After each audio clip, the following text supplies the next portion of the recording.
Hello students, ഇന്ന് നമ്മൾ നോക്കാൻ പോകുന്നത് മാനേജ്മെൻറ്റ് അക്കൗണ്ടിങ്ങിലെ 4th മൊഡ്യൂളായ ഫണ്ട് ഫ്ലോ അനാലിസിസിലെ ഫണ്ട് ഫ്ലോ സ്റ്റേറ്റ്മെൻറ്റ് എങ്ങനെയാണ് പ്രിപ്പയർ ചെയ്യുന്നത് എന്നുള്ളതാണ്. ഫണ്ട് ഫ്ലോ അനാലിസിസിൽ ആകെ നമുക്ക് പഠിക്കാനുള്ളത് ഫണ്ട് ഫ്ലോ സ്റ്റേറ്റ്മെൻറ്റ് പ്രിപ്പയർ ചെയ്യുക എന്നുള്ളതാണ്. ഈ ഫണ്ട് ഫ്ലോ സ്റ്റേറ്റ്മെൻറ്റിലെ ഫസ്റ്റത്തെ പാർട്ടാണ് schedule of changes in working capital. ഇതാണ് നമ്മൾ ഫസ്റ്റ് അതിനകത്ത് പ്രിപ്പയർ ചെയ്യേണ്ടത്. ഈ schedule of changes in working capital എന്തിനാണ് പ്രിപ്പയർ ചെയ്യുന്നത്? നമ്മളുടെ വർക്കിംഗ് ക്യാപിറ്റൽ കണ്ടുപിടിക്കാൻ. വർക്കിംഗ് ക്യാപിറ്റൽ എന്ന് പറഞ്ഞാൽ കറൻറ്റ് അസറ്റിൽ നിന്നും കറൻറ്റ് ലൈബിലിറ്റി മൈനസ് ചെയ്താൽ കിട്ടുന്ന എമൗണ്ടാണ് വർക്കിംഗ് ക്യാപിറ്റൽ. ഈ വർക്കിംഗ് ക്യാപിറ്റൽ നമ്മളുടെ ഫണ്ടിനെ ലോസിലേക്ക് കൊണ്ടുപോയോ അതോ പ്രോഫിറ്റിലേക്ക് കൊണ്ടുവന്നോ, ഇൻക്രീസ് ആണോ ഡിക്രീസ് ആണോ എന്ന് കണ്ടുപിടിക്കാനാണ് നമ്മൾ schedule of changes in working capital prepare ചെയ്യുന്നത്. ഇനി ഈ schedule of changes in working capital എങ്ങനെയാണ് പ്രിപ്പയർ ചെയ്യുന്നത് എന്നുള്ളത് ഞാൻ കാണിച്ചു തരാം. ഇതാണ് അതിൻ്റെ format. Particulars, previous year, current year, effect on working capital. 2 effects ആണുള്ളത്, ഇൻക്രീസ് ഡിക്രീസ്. ഫസ്റ്റ് നമ്മൾ കറൻറ്റ് അസറ്റ്സ് എല്ലാം എഴുതുക. അത് കഴിഞ്ഞിട്ട് കറൻറ്റ് ലൈബിലിറ്റീസ്.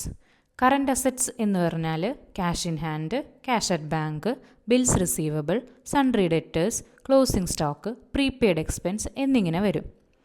കറൻറ്റ് ലൈബിലിറ്റീസ് എന്ന് പറഞ്ഞാൽ sundry creditors, bills payable, bank over draft, outstanding expenses എന്നിങ്ങനെയാണ് കറൻറ്റ് ലൈബിലിറ്റീസ് വരുന്നത്.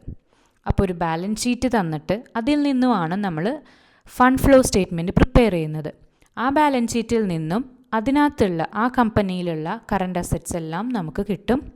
ആ ബാലൻസ് ഷീറ്റിൽ നിന്നും കറൻറ്റ് ലൈബിലിറ്റീസും നമുക്ക് കിട്ടും. അപ്പോൾ ഇനി ഇത് എങ്ങനെയാണ് കാൽക്കുലേറ്റ് ചെയ്യേണ്ടതെന്നുള്ളത് നോക്കാം. ഫസ്റ്റ് കറൻറ്റ് അസറ്റ്സ് എല്ലാം എഴുതുക. ആ കറൻറ്റ് അസറ്റ്സിൻ്റെ 2 എമൗണ്ടും എഴുതുക. 2 എമൗണ്ട് എന്ന് പറഞ്ഞാൽ പ്രീവിയസ് ഇയറിൻ്റെ എമൗണ്ടും കറൻറ്റ് ഇയറിൻ്റെ എമൗണ്ടും രണ്ടും എഴുതുക.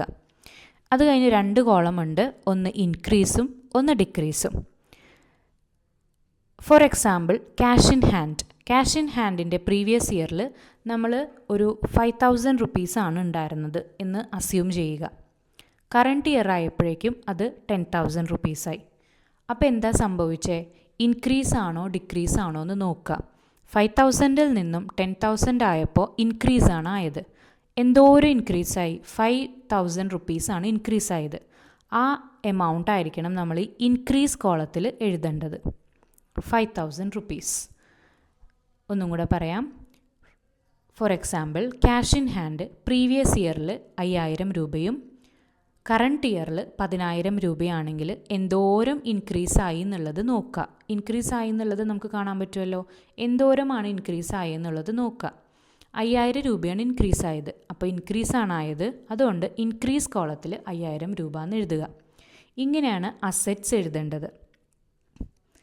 പ്രീവിയസ് ഇയറിൻ്റെ എമൗണ്ട് നോക്കുക, കറൻറ്റ് ഇയറിൻ്റെ എമൗണ്ട് നോക്കുക.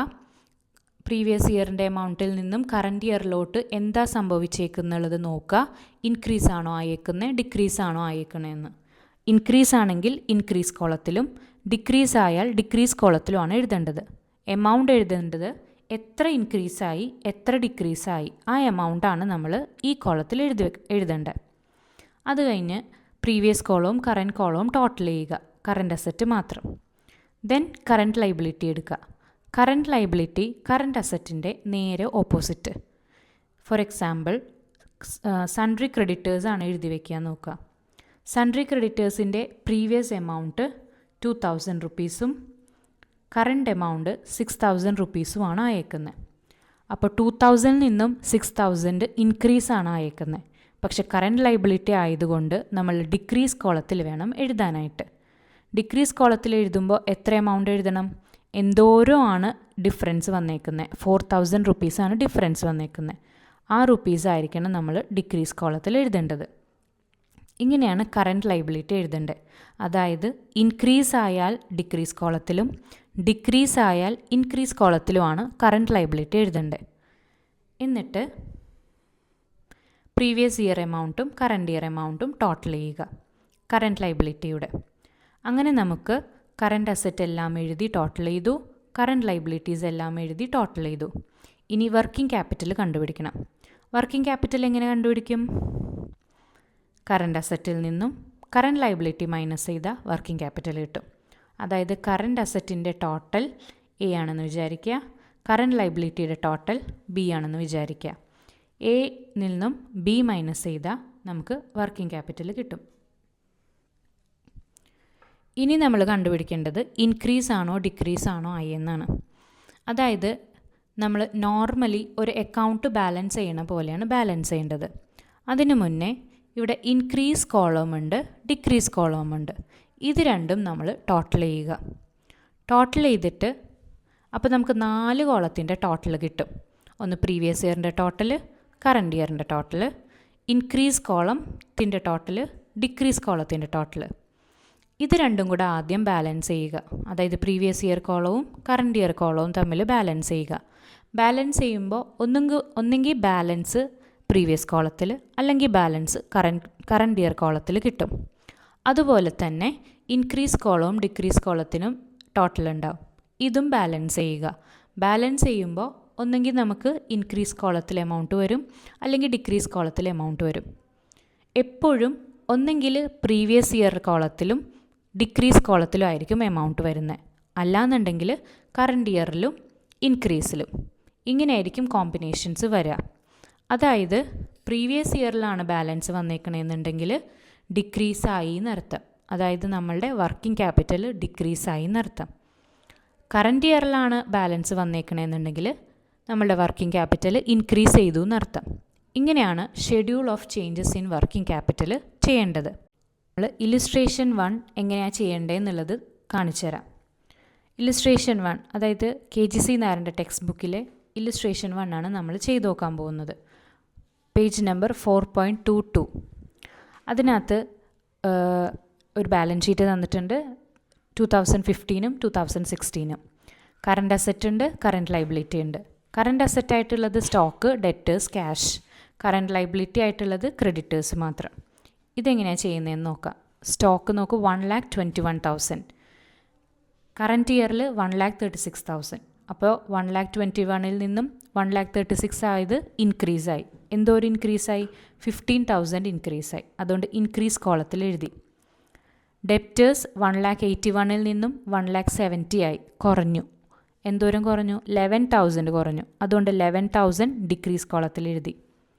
ക്യാഷ് 1,43,000-ൽ നിന്നും 2,70,000 ആയി. അതായത് 1,27,000 ഇൻക്രീസായി.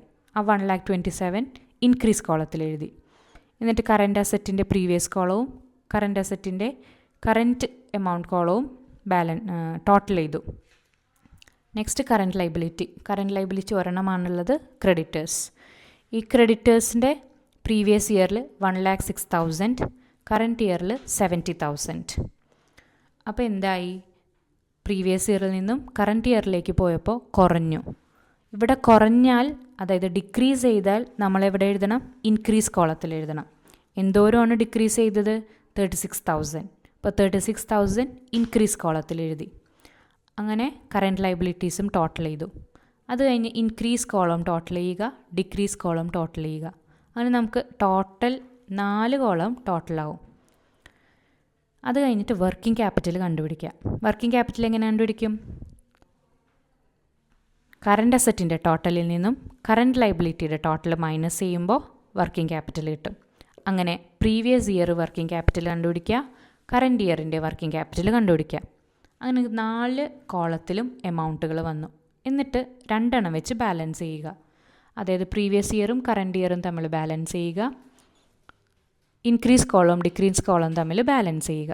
അങ്ങനെ ബാലൻസ് ചെയ്യുമ്പോൾ ഇവിടെ വന്നേക്കുന്നത് പ്രീവിയസ് കോളത്തിൽ ബാലൻസ് വന്നിട്ടുണ്ട്, ഡിക്രീസ് കോളത്തിലും ബാലൻസ് എമൗണ്ട് വന്നിട്ടുണ്ട്.